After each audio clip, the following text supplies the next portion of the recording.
the net magnetic flux through any closed surface is always 0. Very easy statement as well as very easy to remember. The branch of science which deals with the study of Earth's magnetic effect is called as terrestrial magnetism, or it is also called as geomagnetism. Vertical lines which is passing from one pole to the other pole is called as the equator. Magnetization, M, means it is nothing but the ratio of net magnetic field with respect to the volume here.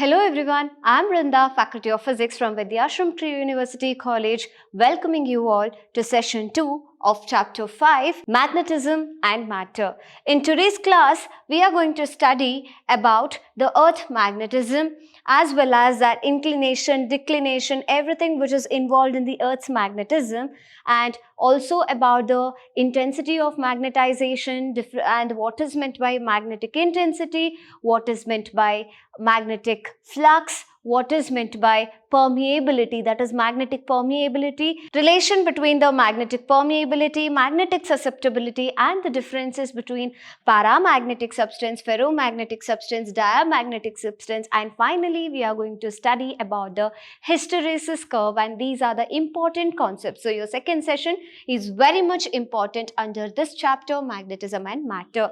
And the first concept what we are studying is electromagnetic analog of magnetism. So whatever components you can see in electrostatics which we had studied in the first chapter, a similar way we are going to study in case of the magnetic effects also. So you have in electrostatics, first of all, when you just take up the constants. In electrostatics, and this is in case of magnetism.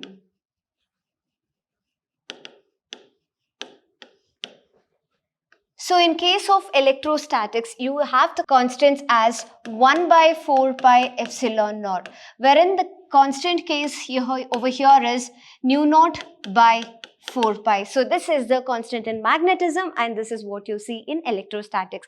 And here it is F1, F2 divided by R square. There also it is F1, F2 divided by R square. This is the actual thing. Similar way, that is product of the force between two charges and inversely proportional to square of the distance between them. The constant K is given by two different quantities over here. So next, if this is the first point, and the next point we are going on to the dipole moment. So what is the dipole moment we have? In case of electrostatics, it is given by P vector is equal to the charges of the two poles, call it as Q, into 2A. 2A will be the distance between the two poles in case of your electrostatics. But in case of your magnetism, you have M vector as called as the dipole moment, and M vector is nothing but the product of the pole strength, that is the strength of the pole, that is QM. It is called as south pole and north pole, both also represents the charge. That is, charge means it is the strength of that magnetic poles, and it is separated by a distance of 2L. So this is the dipole moment in case of electrostatics and in case of the magnetism. So next we are going on to the third component, and that is nothing but the torque. Torque is given as the cross product of dipole moment into the field, electric field. But in case of this magnetism, torque is given as what is the dipole moment represented by? It is M vector into what is the field over here? It is B vector, because B is nothing but the magnetic field what you represent. So that is all about your third point. And your fourth point is all about the potential energy what you calculate. In case of electrostatics, potential energy is given by U. It is minus P vector dot product of P into E, and here you have U is equal to minus dot product of momentum as well as the magnetic field. If you just give the cross product, it will be torque. If you just give the dot product, it is the potential energy. That is the logic you will have to remember in your mind. This is all about your electromagnetic analog of magnetism, and next we are moving on to Gauss Law in magnetism. In case of Gauss Law in magnetism, you have got the net magnetic flux through any closed surface is always 0. In case of your electrostatics, you were studying that the flux is nothing but the charge and the product of charge and 1 by epsilon naught. That means the flux which is enclosed within the closed surface is equal to charge times 1 by epsilon naught times the charges which is present over there within that closed surface. The same thing goes out here, but here it is not said to be 0 in case of electrostatics, but in magnetism we can call it as 0. Okay, that means to say that the net magnetic flux, if this is a surface which is closed, okay, the surface which is closed, then the magnetic flux which is passing through it, the net magnetic flux through any closed surface is always said to be 0. That is because if suppose you consider the closed surface in this way, a cylindrical or a solenoid or a bar magnet, number of incoming magnetic fields is equal to number of outgoing magnetic fields. So magnetic field income is equal to magnetic field which outgoes. So this concept is said to be 0. That is why you can call your Gauss law in magnetism is said to be 0. So how do you give the statement as? The net magnetic flux through any closed surface is always 0. Very easy statement as well as very easy to remember. You will have to know. So a very short homework to you all. After the class, you can just go back and you can just refer for electric charges and fields chapter with respect to magnetism and matter, the second part, out of which just draw a line and give the difference between each and everything, wherein that is the easiest way for you to remember the chapters, and this is the easiest work for you also. Okay, so this is all about Gauss law in magnetism, and now we have got the Earth's magnetism, final topic here, wherein we are coming to the ending of the sessions, because after Earth's magnetism you will have something more about to learn about the comparison between permeability, susceptibility, intensity, all these things, and then finally you will end up with the hysteresis law, which is a very beautiful concept and is very important also. Coming to the Earth's magnetism, you have here the Earth also represents a certain magnetic effect. So we call this Earth magnetism as terrestrial magnetism. So what is meant by a terrestrial magnetism? The branch of science which deals with the study of Earth's magnetic effect is called as terrestrial magnetism, or it is also called as geomagnetism. So that is all about your Earth's magnetism. So you can see that if suppose this is Earth, you have northern hemisphere and southern hemisphere over here. Okay, you have got northern hemisphere as well as southern hemisphere, and this is a Earth. So by looking at this, we just assume to say that there is a Earth's magnetic field, and the field, it can reach up till certain, that is the field, that magnetic field, it can reach up to certain miles above the surface also, because the influence of the magnetic field affects the surroundings also. The same concept over here. If suppose you're considering this Earth as a magnet, its influence, that is the magnetic field influence, is surrounded over here in the outer surface also. So here also there is influence of the magnetic effect. This is just an assumption for us. Okay. So here, how can you exactly say it? The Earth has got a magnetic field and it ranges in the order of 10 raised to minus 5 Tesla. Okay. So this is its range. Usual range, whatever we give. So you might question, do the magnetic fields in the Earth does really exist? That might be your question. Yes, it do exist, and that is because this question was given an answer with the help of a conventions. Okay, so that is the core. The core of the Earth has the capacity to melt the things, okay, melt the elements. So these melted contents acts as an ore. I had already told you in your session 1, that is, there was certain ore in a place called as Magnesia in Greece, okay, which was acting as if it is attracting certain other metals, and it was a natural magnet, and it was also a weak magnet, because always the natural magnet are called as a weak magnet. The same way, there existed in the Earth itself, there existed a certain kind of ores in the core which was responsible for this magnetic field of the Earth. That therefore they concluded that the conventions of the Earth are said to be the magnetic effect of the Earth. So they assumed that this is just an assumption. It is not that they have kept the actual bar magnet from the northern hemisphere to southern hemisphere. There is nothing like that. Assumption was that there is a bar magnet which is placed over here from northern hemisphere to southern hemisphere with 2 poles over here, and you call this as south pole and it as north pole. Yes, because it is obvious that for northern hemisphere, the south pole was being placed and southern hemisphere, north pole was being placed. This is nothing like for North Pole, South Pole is getting attracted, and for the South Pole, North Pole is getting attracted. That is the logic you will have to understand. And this is the center of the Earth, which has got the equator. So here it was called as, the South Pole was called as North Magnetic Pole.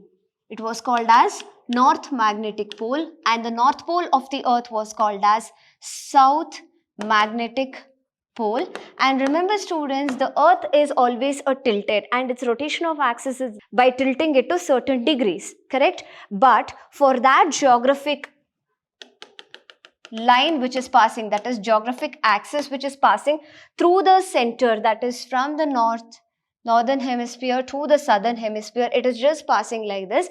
For that axis, your bar magnet is placed in such a way that it is tilted for 11.3 degrees. Suppose you take the Earth here and the Earth is tilted in this way. So for this axis itself, your bar magnet is tilted in such a way that it makes an angle of 11.3 degree, which you can see over here. In this V shape, you can see the angle what it is made will be 11.3 degree. So that is the same concept which is given over here. For you not to get confused regarding the North Magnetic Pole and South Magnetic Pole, I have given all the components in a straight line. Okay, so this point is called as a North Magnetic Pole and this point is called as a South Magnetic Pole. Okay, don't get confused. North is called as South Magnetic Pole, South is called as a North Magnetic Pole because it is acting towards Northern Hemisphere, and South Magnetic Pole is, the North Pole is called as South Magnetic Pole because it is acting towards Southern Hemisphere. So that is all about the concept of the Earth's magnetic field. And now there is a compass what you're keeping. Don't consider this bar magnet as the compass and all. During the voyages and all, what the people used to do in the sense, they used to hold the compass and they used to walk. That means they did not know which is north, and we don't have all this location, owning the location in your smartphones and getting the map and all. There was nothing as such, okay. They used to find the places before long years ago. They themselves used to find the places with the help of a compass. And wherever it showed north, having the reference of the north, they used to move. Or else the star is called as a North Star. Having the logic of that North Star, they used to refer for the north direction. So how exactly the compass acts here? Suppose if I take a compass and stand over here, so this is the center point and this is the north direction, and you have such kind of a direction wherein north is this, south is this, that means west is this side, east is this side. So actually your compass shows the north to northern hemisphere itself. That means it is a sandwich concept. Here you have N, S and N. S is sandwiched between two N's and N is sandwiched between two S. So this is the northern hemisphere, southern hemisphere. This is the south pole of the magnet, north pole of the magnet. This is the north pole of, this has to be S. So it is the south pole. Okay, so you have, this is the sandwich concept as well as this is also a sandwich concept. That is what you have to remember. That means north pole attracts the south pole. So here the compass has been placed so that the north of the compass is attracting the south of the magnetic field. That is the imaginary bar magnet what we are considering. So I hope you understood exactly how the magnetism acts over in this case of the Earth. Okay, so that is all about your concept of this Earth magnetism. So now you have got certain concepts where we are studying the Earth's magnetism, geographic axis or polar axis, or it is also called as axis of rotation. So we have the presence of Earth here. So what is meant by a geographic axis? Geographic axis or polar axis or axis of rotation means there is a straight line which is passing through the center of the Earth, that is between two poles, and that is called as axis of rotation, to which exactly the center point is kept. Okay, that means it rotates having the axis of rotation or the geographic axis as a reference. The Earth starts rotating. So this is called as a geographic axis. Next we are coming on to the geographic meridian. Geographic meridian means, if suppose this is the Earth, geography, we are talking about the geode-shaped Earth. Okay, geography. Okay, so here we have a Earth. Okay, and we are studying the meridian, which is supposed to say that it is the vertical lines which passes through any of the places of the Earth is called as geographic meridian, wherein this part is called as a equator. Okay, the horizontal line which is passing through the center is called as equator, wherein geographic meridian means the number of lines, that is a vertical lines, not the horizontal, vertical lines which is passing from one pole to the other pole is called as the equator. Okay, and it passes through several other different types of places. That is all about your geographic meridian. Don't get confused that ma'am is not giving any of the questions as such. It is nothing like that. The only thing is like verbally whatever I tell you can note it down, and it can be the definition for all this, that is geographic axis, polar axis, axis of rotation, as well as geographic meridian. So now here it is, magnetic axis of the earth is the last one. Last concept here we study in the slide, and that magnetic axis of the earth is nothing but, it's same as that of the geographic axis. That means here you have got your earth, and since the geographic axis passes from one pole to the other pole of the earth, here magnetic axis means that is the axis which is passing through one pole to the other pole of the magnet is called as magnetic axis of the earth. And you have something called as magnetic meridian also, and that magnetic meridian can be defined as the number of lines, that is the vertical lines which is passing. If suppose this is the magnetic meridian, you are talking about the magnet, so number of vertical lines which is passing, which connects the north pole as well as south pole, which is passing through different places, can be called as your magnetic meridian. So that is all about your Earth's magnetic concepts which you will have to know. These are all important in such a way that in order to understand the rest of the things further, you will have to know these components, that is geographic axis or geographic meridian as well as magnetic axis of the earth. So here you have declination and dip. This is very important concept in your exam point of view, because the question arises for this question around 1 mark or 2 marks. In such way they'll give the questions what is meant by declination or inclination or else a dip. First of all, let us just see to the declination. What is meant by declination? I had already told you there is something called as geographic axis and magnetic axis, what you had studied, and you have geographic meridian and magnetic meridian. It is nothing but both are also same concepts, but geographic axis, when it goes, it is nothing but it passes from geographic one pole, that is northern hemisphere to southern hemisphere, wherein in magnetic axis case it passes from north pole to south pole. Okay, meridian means the vertical lines which passes. In geographic means it passes through the different other places and joins the poles. Okay, but here in this case it passes through different other places and joins the magnetic poles in case of this magnetic meridian. So having these two concepts as important, the declination is defined only for the meridians. That means the angle between geographic meridian, I have written in short form, you'll have to write the full, that is geographic meridian, to the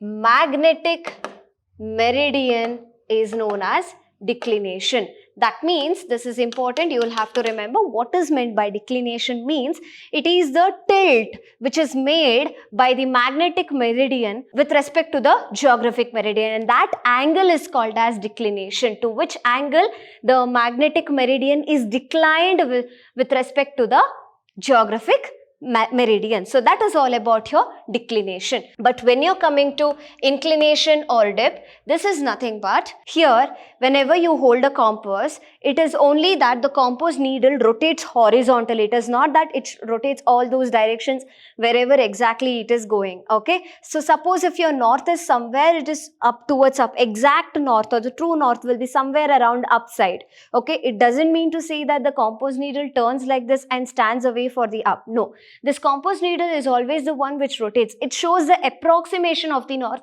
but not the exact north. For this concept, there is an instrument which is called as a dip circle which acts vertically. So you have a vertical compass as well as horizontal compass. Usually we use horizontal compass, but you have the representation of the vertical one, and that is nothing but the dip circle. We call the instrument which measures all this dip is called as dip circle. So what exactly dip means? In a diagrammatic representation itself, I'll show you what exactly it is. So your compass needle shows always the horizontal one which rotates in this manner. But suppose if your north is somewhere up, there is somewhere up the north has to be shown, but approximately the actual value, whatever your compass is showing, will be this side. But we know which side is north, but which degree the north is present, we are not knowing. And to represent that, you have one instrument calling as dip circle. So that angle from the true north to the north, what is actually shown, that makes an angle theta, that is called as dip. So what is meant by dip or else inclination, it is called as, it can be up or down. Okay, so this is called as dip or inclination. Okay, this also makes an angle theta. Okay, certain angle is present between the original value, whatever you can see through your bare eyes, as well as the actual value of the earth where exactly the north lies, is said to be the dip or inclination. So how can you define a dip? It is nothing but the angle made by the total magnetic field of the earth. The angle made by, this is total magnetic field of the earth with a horizontal magnetic meridian. So this is the concept of inclination. So in case of your declination, you can see other two concepts, isogenic lines and agonic line. Here you have, in case of inclination or dip, you can even call it as isoclinic lines and aclinic lines. So you will get to know what is these two concepts. Let me just introduce these two concepts, and that is nothing but isogenic lines and agonic lines. And this isogenic lines and agonic lines is seen in declination concept. Okay, so what is isogenic lines? Isogenic lines means the value of declination is same at different places. The value being same at, when we calculate the declination through different places, then it is called as isogenic lines. And if the value is 0, that means the lines coinciding with each other, which gives you the value 0, then it is said to be agonic lines. Okay, so that is all about your isogenic lines and agonic lines. And in case of this isoclinic lines and aclinic lines, you have isoclinic lines, aclinic lines comes under the concept of dip or inclination. Remember students, all these concepts are very important in your second session. So it is now isoclinic lines and aclinic lines. That means to say that we are talking about the dip or inclination concept. Okay, so in dip or inclination, if suppose it has got certain angle, that is the angles are same, that means the lines which is having same value of dip throughout in this world map is said to be isoclinic lines. Lines with same value of dip is said to be isoclinic lines, and the lines with 0 value, that is lines with 0 value, that means dip or the inclination is said to be 0. Okay, then it is called as aclinic line. And you have to remember, this is very important concept in dip, and internally very important concept. That is, if suppose this is your earth and this is the equator, this is said to be pole and this is said to be equator. From the equator, as it goes to the pole, the dip increases. The dip is said to be increased. That means the dip at the equator is said to be 0 degree, and the dip at the poles is said to be 90 degree. This is the compulsory question, and it is very important because whenever you check in the equator, the dip is like one is lying upon the other, that means it gives a 0 degree. But as it increases towards the pole, you have the 90 degree concept. Okay, so it is nothing but the dip at the poles is said to be 90 degree. For this to understand, you will have to know what is meant by dip, what is the angle made by it, and which is the pole in the earth and which is the equator in the earth. If you know that concept, it is very easy for you to explain it in an easy way. Next, we are going to magnetization or magnetic intensity. It is also called as intensity of magnetization. Yeah, there is a difference between magnetization and intensity of magnetization here. So here in this concept, we know that the electrons possess magnetic dipole moment.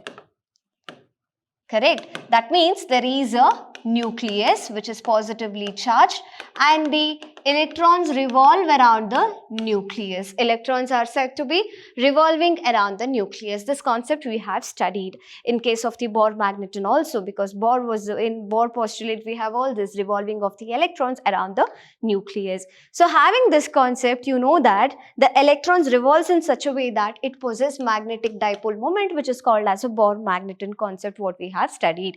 So here, and you know that the each area of the material has got its own nucleus, has got its own atom. Within the atom you have got its own nucleus, and within its nucleus itself, it has got its own electron which is revolving around, correct? So if we just take, if suppose this is one conductor and we just take a area of the conductor and we are calculating the magnetization of that area, it consists of n number of electrons. So the total number of magnetic dipole of each electron is picked up and it is fused together, which gives you the net magnetic dipole or net magnetic moment concept. Okay, dipole moment. Okay, having this concept, that is each and every electron possesses magnetic dipole moment, fusing that because it consists of n number of nucleus and electrons over here. When it has got certain number of electrons within it, then we fuse all together and give the net magnetic moment over here. So what is meant by magnetization means, the magnetization is defined as the net magnetic moment per unit volume is said to be magnetization. So what is magnetization concept? I'm not writing any of the definitions over here. You will have learn the expression and then start making out the definition with the help of this expression. Magnetization, M means it is nothing but the ratio of net magnetic field with respect to the volume here. It is nothing but the net magnetic moment with respect to the volume. Okay, so that is all about your magnetization concept, and this is a vector quantity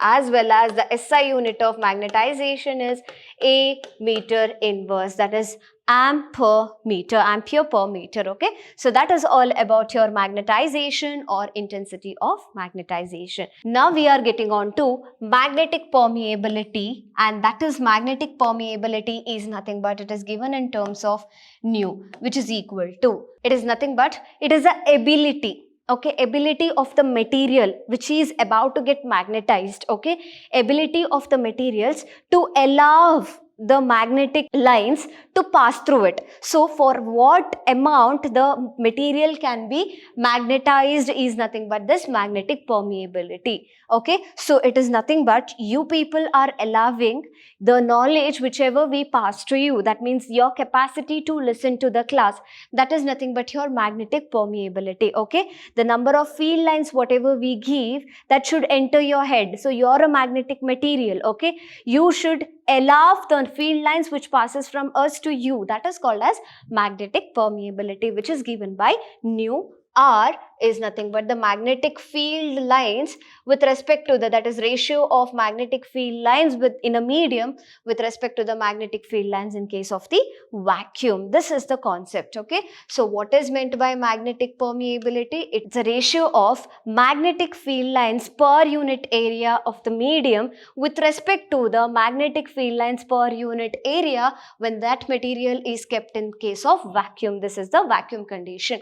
If you want to give in case of permeability, then it is nu R is equal to nu divided by nu naught, that is magnetic permeability of a medium with respect to magnetic permeability in case of vacuum. So this is the condition of your magnetic permeability. And what is meant by induction? Induction is nothing but the flux which is passing. So if suppose this is a material, you have number of field lines which is passing through the material per unit area is said to be this magnetic induction. Magnetic induction is nothing but number of magnetic field lines passing per unit area to a point which is acting normal to that area. Normal means it makes a 90 degrees to that area. Got it? So that is all about your magnetic induction. So magnetic permeability is given by nu r. Magnetization, the previous concept was given by capital letter M.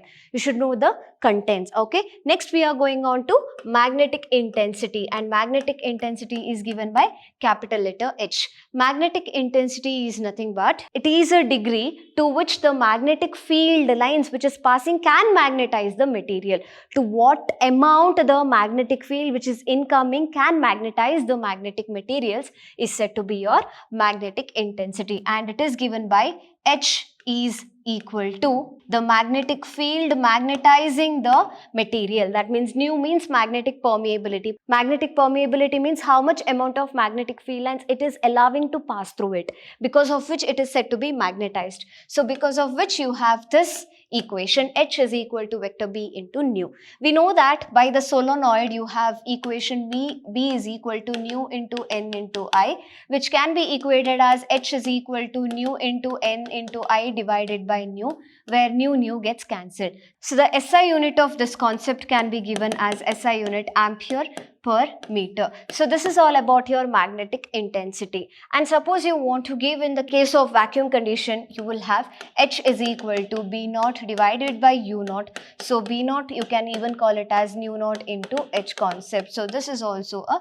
important concept, or B is equal to nu into H. You will have to know in order to give the relationship between the magnetic permeability as well as magnetic susceptibility. So finally you have got your magnetic susceptibility, and the magnetic susceptibility is given as the magnetization is directly proportional to the magnetic intensity. And removing the proportionality constant, you have M is equal to, you have chi. This is called as chi in English, and in Greek word it is called as she, pronounced as she. Okay. Chi is nothing but lack of ability to resist. Okay. So M is equal to magnetic susceptibility into you have got your H. So this is the concept of your magnetic susceptibility. Magnetic susceptibility, then how can you define it as? It is nothing but the ratio of magnetization to the magnetic intensity. So this is the definitions as well as the equations for your magnetic susceptibility and magnetic intensity. Finally, you have the relation between magnetic permeability and magnetic susceptibility. So we know that there is a magnetic field in a material whichever you consider. So the magnetic field in case of the solenoid, when a vacuum is present, then you will have B naught is equal to nu naught into H. But if you place the same magnetic material in case of a normal material medium, then you will have it as B is equal to B naught plus Bm. Certain magnetization is acting over here. That is, there is certain contribution of magnetization of the material for when the magnetic field is acting. Okay. So you have B naught is equal to nu naught into H. And what is the Bm? Bm is nothing but nu naught into M concept. Okay. So taking nu naught into an account, you have H plus M and you have B over here. So B can also be replaced as nu into H. So it is nu into H is equal to nu naught into H plus M. Okay. So you can just replace nu here and you can take nu naught here and you can divide H divided by H plus, taking it to the denominator, M divided by H. So what is that? You have nu is equal to nu naught 1 plus M by H. You know that 1 plus M by H is nothing but the chi, whatever you have studied. So nu is equal to nu naught into 1 plus chi is the relation between magnetic permeability as well as magnetic susceptibility. That is all about the concept, and this is also important. You will have to remember this concept. And here this is like the relation between the magnetic field, magnetic intensity and magnetization concept. Okay, and this is the relation between permeability and chi, that you will have to remember. Whichever relation they ask, we have to stop there and then itself. So next we are going on to magnetic properties of materials. So we know that the properties of materials means we have three types of materials, that is diamagnetic materials,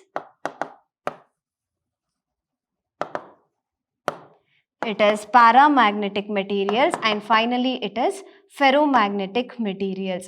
So I want you just to divide your page into three halves and then you can write diamagnetic materials, paramagnetic materials, and finally it is ferromagnetic materials. In case of diamagnetic materials, you can say that this is weakly repelled here. Okay, diamagnetic materials are the materials which is said to be weakly repelled components or the materials.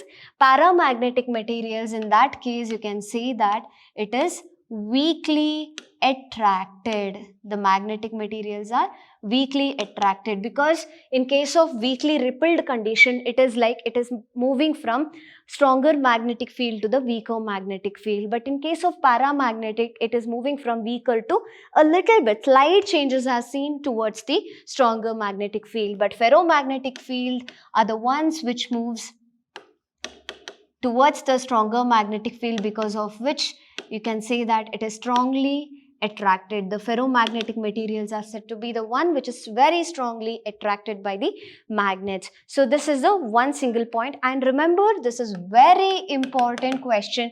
They might ask for 5 marks, 3 marks, depends on the question how they ask, and it is a compulsory question from this chapter: diamagnetic substance, ferromagnetic substance and paramagnetic substance. So diamagnetic substance are the one which is weakly repelled, paramagnetic substance are the one which is weakly attracted, and ferromagnetic substance are the one which is strongly attracted. This is the concept what you have to remember. Next point you can even write, this is the magnet which moves from the stronger magnetic field to weaker magnetic field, that is strong to weak, it moves weaker magnetic field, and here it moves from strong, it is weak to strong, and here it moves from back again weak to strong. They'll ask the difference between any two of the materials. You will have to know which are the differences between those two materials. And next we are going on to the dipole moment concept. So here it's the dipole moment of this magnetic field is said to be 0, wherein the dipole moment of the paramagnetic substance has got small value of dipole moment, and here the dipole is said to be a permanent one. Permanent dipole moment it possesses, that is the ferromagnetic substance. Okay, so that is all about the dipole moment. And finally next we are going on to the susceptibility concept. Susceptibility in the case of diamagnetic substance is said to be negative value of 1. In case of paramagnetic substance, it has got the positive value, it is equal, the susceptibility is equal to the positive value, that is +1, and here in this case the susceptibility is said to be greater than the positive value. This is the concept what you have to understand, and you can write the same in case of your exams also, the differences. Okay, and then you have got your permeability concept. The permeability in case of diamagnetic substance, that is magnetic permeability in case of diamagnetic substance is lesser than 1. In case of paramagnetic substance, your magnetic permeability is said to be greater than 1, and here it is magnetic permeability is in very high, and it is in the order of 10 to the power of 3 range. Okay, so that is all about your permeability, where in case of your relative permeability with respect to vacuum, when you just consider, you can consider in this manner, it is greater than 0, and that is magnetic permeability. That means it is very much high in the range of 10 raised to 3. So that is all about your repulsion, attraction, and magnetic dipole moment, permeability, and your susceptibilities and permeabilities, all those things. And next we are going on to the examples of this. Here you can give the example as copper, gold, etc. And here the example comes out to be lithium, oxygen, and etc. And here you can just give the example of iron as well as nickel. So here there is some concept, that is there is a temperature concept also. This is temperature independent, whereas these two are temperature dependent and temperature dependent. Okay, so temperature independent concept comes out to be in diamagnetic substance because it doesn't depend on the temperature. In case of this diamagnetic substance, temperature is said to be the independent. Okay, that means to say that it doesn't depend on the temperature, and there exists an effect called as Messiner effect. You will have to know it obeys Messiner effect. So what is Messiner effect? In the sense, Messiner effect, what is meant by Messiner effect means, it is to say that here in case of Messiner effect, You just take an superconductor as example. Here for the diamagnetic substance also you can give the example as superconductors. In case of the superconductors, it is always like superconductors are the conductors which gets converted to superconductors when it is at very low temperature, nearly it is lesser than 10 degree Kelvin, okay, because of which the conductor transfers itself towards superconductors. So superconductors here, in case of this diamagnetic materials, it has got the field lines which is expelled. That means to say that when the superconductor is placed on the magnetic field lines, these magnetic field lines are expelled. That means you get the condition, this condition you will get, okay. When this condition is proved, you can say that the superconductors is the completely, that is, it is perfectly diamagnetized. This effect is nothing but the Meissner effect. When you come to the temperature dependent paramagnetic substance, here you can say that it obeys Curie's law. Okay, so what does this Curie's law says? That the susceptibility is inversely proportional to the temperature. That means the susceptibility and temperature has inverse component. When you remove the inversely proportional constant, you get susceptibility. Chi is equal to C into 1 by T, and this is nothing but Curie's temperature, what that is Curie's constant, what we represent. Okay, this is nothing but Curie's law. Coming to the temperature dependent in case of ferromagnetic substance, again there is existence of Curie's law, which you call it as Curie's Wiss law, because this is changed as Chi is equal to 1 divided by T minus Tc, and it is into, or you can even call it as Chi is equal to C divided by T minus Tc. Why this T minus Tc is there? Because Tc, this is the normal temperature and this is the Curie temperature. That is, as the temperature is increased, what happens in the sense, at certain point the ferromagnetic substances starts acting like a paramagnetic substance. That is why that certain temperature is called as a Curie temperature. Above the Curie temperature, the material starts acting like a paramagnetic substance. This law is called as a Curie's Wiss law. So it obeys this diamagnetic substance obeys Meissner effect, and this obeys paramagnetic substance Curie's law, and you have got for ferromagnetism it is Curie-Wiss law. So this is all of the concept of this magnetic properties of the materials. And finally we have a hysteresis curve, which is very important concept, and the concept is just given in the sense, just the theoretical representation of this concept is given, out of which you have two important, that is retentivity is the two important components. Retentivity and coercivity is the components which is very important for you. Okay, they might ask for 1 marks in your one word answers also. So this complete hysteresis curve concept is very important, wherein first of all you will have to draw a graph. I'll just explain by drawing a graph. It is your duty to take down the points of explanation whatever I tell now. So this is a graph of wherein it gives the magnetic field and H as a component in x-axis and y-axis. So here also you have magnetic field and H component of the negative axis. Here is the 0. You can call even it as a O concept also, because it is the origin. And here you have certain slight increase till A, and it is said to come this manner. It bends over here and you have the curve here. Call it as small letter A, and this is B. This point is D. This point C, this point is D, E as well as F. So this is the hysteresis curve, and very, very important, and the curve is also very beautiful like a leaf. Okay, so now the thing is, you have to, your game is to play with H, I and B. H means magnetic intensity, B is magnetic field, I is the current. So you can say that there is a increase in the current when the current increases through the solenoid. This is the concept wherein you will consider the ferromagnetic materials concept. Okay, that is when you consider the current and when you increase the current. Okay, first point is like when the current is increased, I is increased, it increases the magnetic field. Yes, so there is increase in the magnetic field, which results in increase the intensity also. Okay, the magnetic intensity is nothing but the ability to magnetize a material. So here H also increases, which shows by the curve O to A. There is a drastic linear increase shown by the curve OA. I'll write OA curve. Okay, it increases, that is the magnetization of the material increases until and unless it reaches the saturation level. After it reaches the saturation level, what happens? It starts to be constant. So the magnetization remains at this part itself.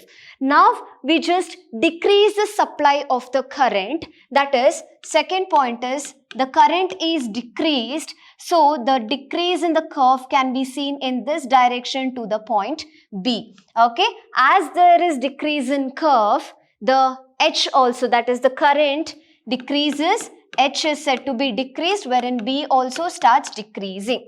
Okay, the magnetic field decreases with respect to the intensity also, but at certain point, that is called as at certain point B, that is at B. This is shown curve AB curve, and at B point, what happens exactly? You can say that at this place, your H is 0. That means, though your intensity is 0, your magnetic field is said to be not 0. Your magnetic field has got certain value here. If it has to be 0, it has to be here. But H is 0th line, okay, but your B has got certain value which is given by curve B. So, the magnetic field being not 0, when the intensity is 0, that means the magnetic field lines having certain value when though the intensity is 0 is said to be your retentivity. Okay, retentivity, and this is the important concept what you have to understand. And this retentivity's other name is remanence. They can even ask for you to confuse that what is meant by remanence. Okay, then you have now furthermore decrease, because this is a cycle changes. Okay, the current starts changing, the direction of the current changes after reaching here, and now here you can say that now we are getting on to point C. At C, from here, that is from B to C, from B to C, now the current is said to be reversed. It is going in the reverse direction, and from now onwards we start increasing the current slightly. When the current is reversed and it starts increasing, it reaches up to point C, and here H is not equal to 0 though the magnetic field is 0. The inverse of this condition, which is known as corrosivity, and this is also a very important concept for the definition. What is corrosivity? What is retentivity? Retentivity is also called as remanence. So these two concepts you will have to remember. So next we are going on to slight increase gives you the normal curve whichever you had observed over here, and it reaches up to C to D curve, and again the current starts reversing and it obtains saturation level here. Then you decrease the current, again it comes back to E and F, and here the direction of the current changes and it gets back to A point. Okay, so this A, B, C, D, E, F, A. This curve is called as hysteresis loop or hysteresis curve. And the phenomenon of the magnetic field B in the sample which is lagging the magnetic intensity is known as hysteresis. So what is meant by hysteresis? The phenomenon of magnetic field of the sample, that is vector B, lagging behind the magnetic intensity is said to be your hysteresis. And what is meant by hysteresis curve or hysteresis loop? The loop which is formed during this phenomenon, that is A, B, C, D, E, F, A. The complete thing is called as a hysteresis curve. So that is all about your hysteresis curve, and here ends your chapter. And for now, the hard materials and soft materials, you have got such small concept wherein that is nothing but the hard materials means even after the removal of the magnetic effect from the sample, there is certain amount of magnetic effect which is shown by that material. Then it is called as hard magnetic materials, and as soon as you remove the magnetization or the magnetic effect from that material, the material has zero magnetic field in it. Then that is called as soft magnetic materials. So in today's concept, you have studied about the complete earth magnetism, hysteresis curve, and certain elements of the magnetization, susceptibility, permeability, intensity, all these things, and you have related between electromagnetic and magnetism's analog expressions with respect to the constants, dipole moment, torque, etc. Okay, so let us all meet in our next upcoming sessions of the next chapter. So here ends our chapter 5, magnetism and matter. Let us all meet in our next class. Have a good day. Thank you.